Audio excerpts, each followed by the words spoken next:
Garbage collection mechanism of C#. The garbage collector of C# completely absolved the developer from tracking memory usage and knowing when to free memory. Common language runtime requires that all resources be allocated from the manage heap.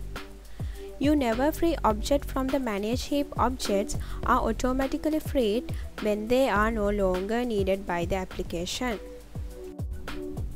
Memory is not infinite. The garbage collector must perform a collection in order to free some memory. The garbage collector's optimizing engine determines the best time to perform a collection based upon the allocation being made. When the garbage collector performs a collection, it checks for objects in the manage heap that are no longer being used by the application and perform the necessary operation to reclaim their memory. However, for automatic memory management, the garbage collector has to know the location of roots. It should know when an object is no longer in use by application. This knowledge is made available to garbage collector in C# by inclusion of the concept known as metadata. Every data type used in C# includes metadata that describe it. With the help of metadata, the CLR, which called as Common Language Runtime, knows the layout of each object in memory, with the help of garbage collector in the compaction phase of garbage collection. Without this knowledge, the garbage collector wouldn't know where one object instant ends and the next begins. Every application has a set of roots. Roots identify storage locations, which refer to objects on the manage heap to objects that are set to null. As examples, all the global and static object pointers in an application, any local variable or parameter object pointers on a thread stack, any CPU register containing pointers to object in the manage heap, or pointers to object from reachable queue. The list of active root is maintained by the just-in-time compiler and common language runtime and is made accessible to the garbage collector's algorithm. Garbage collection in C# is done using tracing collection, and the CLR implements the mark or compact collector. Mark pace. Mark finds memory that can be reclaimed. When the garbage collector starts running, it makes the assumption that all the objects in the heap are garbage. In other words, it assumes that none of the application root refer to any object in the heap. The following steps are included in mark space. First one is the garbage collector identifies live object references or application roots. Second one is it starts walking the roots and building a graph of all objects reachable from the roots. Third one is if the garbage collector attempts to add an object already present in the graph, then it stops walking down that path. This serves two purposes. First one is it helps performance significantly since it doesn't walk through a set of objects more than once. Second one is it prevents infinite loops should you have any circular linked list of objects.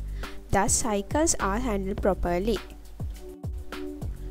Once all the roots have been checked, the garbage collector's path contains the set of all objects that are somehow reachable from the application roots. Any objects that are not in the graph are not accessible by the application and they are considered as garbage.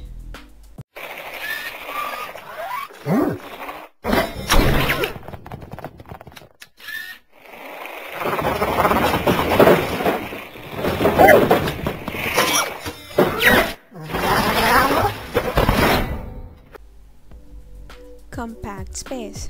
Compacts move all the live objects to bottom of the heap and leaving free space at the top.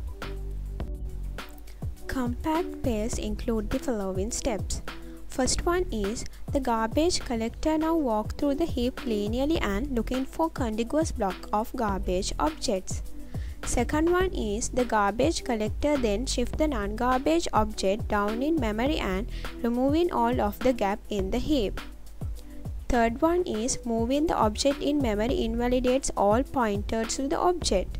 So the garbage collector modifies the application routes so that the pointers point to the object new locations.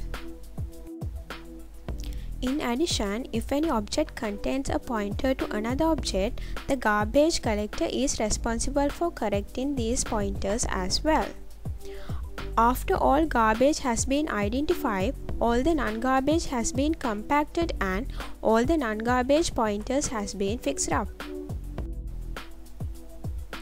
A pointer is positioned just after the last non-garbage object to indicate the position where the next object can be added. C# framework's garbage collection implicitly keeps track of lifetime of object that an application creates, but fails when it comes to the unmanaged resources that object encapsulate. The unmanaged resources must be clearly released once the application has finished using them. Finalize method is a method that the garbage collector must run on the object to clean up its unmanaged resources prior to reclaiming the memory used up by the object. Since finalize method does nothing by default, this method must be overridden if clearly cleanup is required. It would not be surprising if you will consider finalize just another name for destructor in C++. Though both have been assigned the responsibility of freeing the resources used by the objects, they have very different semantics. In C++, destructors are executed immediately when the object goes out of scope, whereas a finalize method is called once when the garbage collection gets around to cleaning up an object.